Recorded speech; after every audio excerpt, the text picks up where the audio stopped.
আজকের ভিডিওর যে হেডলাইন, এই হেডলাইন দেখে হয়তোবা আপনারা অবশ্যই বুঝে গেছেন যে আজকের ভিডিওর টপিকসটা কি। আজকে আমরা আলোচনা করব যে ষষ্ঠ গণবিজ্ঞপ্তিতে যারা আবেদন করছেন সবাই কি চাকরি পাবেন।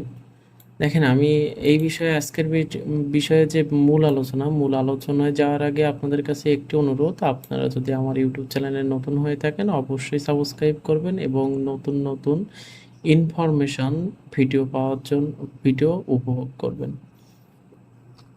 তো সবাইকে স্বাগতম জানিয়ে আজকের ভিডিওটি শুরু করছি। আজকে আমরা এমন একটি চমকপ্রদ তথ্য হাজির করেছি যেখানে যা হচ্ছে 18তম শিক্ষক নিবন্ধন প্রার্থীদের জন্য একটি আশার আলো হতে চলেছে। আমি আবারও বলছি, আজকের ভিডিওটি 18তম যারা শিক্ষক নিবন্ধন অ্যাপ্লাই করেছিলেন, অর্থাৎ ষষ্ঠ গণবিজ্ঞপ্তিতে আপনারা যারা অ্যাপ্লাই করেছিলেন আপনাদের জন্য একটি আশার আলো হতে চলেছে। ষষ্ঠ গণবিজ্ঞপ্তিতে আমরা যদি দেখি, আমরা যদি সার্কুলারটা একটু ওপেন করি তাহলে আমরা এখানে দেখতে পাবো যে ষষ্ঠ যে গণবিজ্ঞপ্তি প্রকাশ করা হয়েছিল, এই ষষ্ঠ গণবিজ্ঞপ্তিতে আমাদের শূন্য পদের সংখ্যা ছিল কত? 1,822,টি। 1,822,টি। এখন যদি আমরা একটু দেখি যে এখানে কিন্তু 822টি শূন্য পদের সংখ্যা দেওয়া হয়েছিল, কিন্তু অবাক করার মতো ব্যাপার হলো সেখানে আবেদন করেছে মাত্র 50,000 প্লাস নিবন্ধিত প্রার্থী। অর্থাৎ ষষ্ঠ গণবিজ্ঞপ্তিতে 55,000 প্লাস প্রার্থী কিন্তু আবেদন করেছে, যেটা আমরা বিভিন্ন সোশ্যাল বিভিন্ন মাধ্যমে আমরা জানতে পারছি আর কি। এটা কম বেশি কিছু একটা হবে, বাট হচ্ছে আমরা এটা আর কি ধারণা করছি যে 55,000। আর এর মানে কিন্তু আমরা যেটা দেখছি যে মোট শূন্য পদে কতটি ছিল, মোট শূন্য পদ কিন্তু ছিল 1,822,টি। আমাদের ষষ্ঠ গণবিজ্ঞপ্তিতে শূন্য পদ ছিল কতটি? 1,822,টি। 1,822,টি আমাদের শূন্য পদ ছিল, এবং সেখানে কিন্তু আবেদনের সংখ্যা কত পাচ্ছি আমরা? 55,000 প্লাস। এই 55,000 প্লাসটা আমি কিভাবে পাচ্ছি সেটা আমি আপনাদেরকে একটু দেখিয়ে দিই।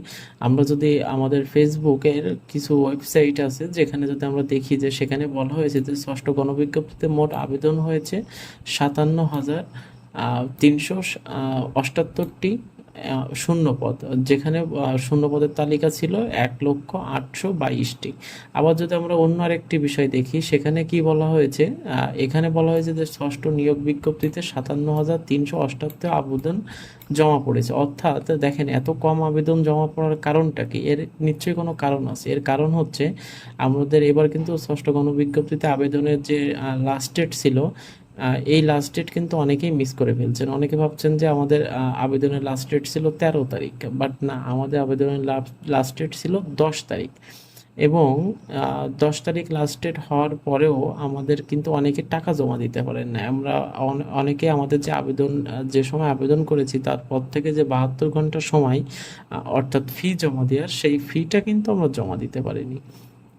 তো এক্ষেত্রে আমরা যদি একটু বিবেচনা করে দেখি যে তাহলে কিন্তু আমরা যারা আবেদন করেছি, আমরা কিন্তু এই যে 55,000 ধরলাম, বা আমি সাপোজ ধরলাম যে আমরা 60,000 মানুষ আবেদন করেছি। 60,000 মানুষ আবেদন করলেও আমাদের তো 40,000-এর মতো আমাদের শূন্যপদ ফাঁকা থেকে যাচ্ছে। 40,000-এর মতো শূন্যপদ ফাঁকা থেকে যাচ্ছে। অর্থাৎ আপনারা যদি একটু বুঝে শুনে বা হচ্ছে আপনার যে মার্ক আপনারা পেয়েছেন, আপনারা ষষ্ঠ গণবিজ্ঞপ্তিতে আপনার 18তম নিবন্ধনে যে আপনার রিটেন প্লাস ভাইবার যে মার্কটা আপনারা পেয়েছেন, এইটা যদি বিবেচনা করে আপনারা যদি শিক্ষা প্রতিষ্ঠান চয়েস দিয়ে থাকেন, অবশ্যই 100-এ 100 আপনাদের চাকরিটা হবে।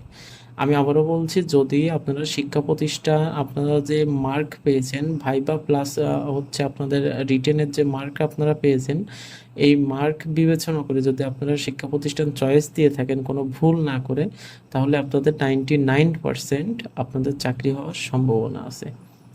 তো আজকের ভিডিওটি এতটুকুই ছিল, এবং আমি আপনাদের কাছে আবারও অনুরোধ করছি যে একটি ভিডিও তৈরি করার পিছনে অনেক বেশি পরিশ্রম ব্যয় করতে হয়। তো আপনারা অবশ্যই সাবস্ক্রাইব করবেন। ধন্যবাদ।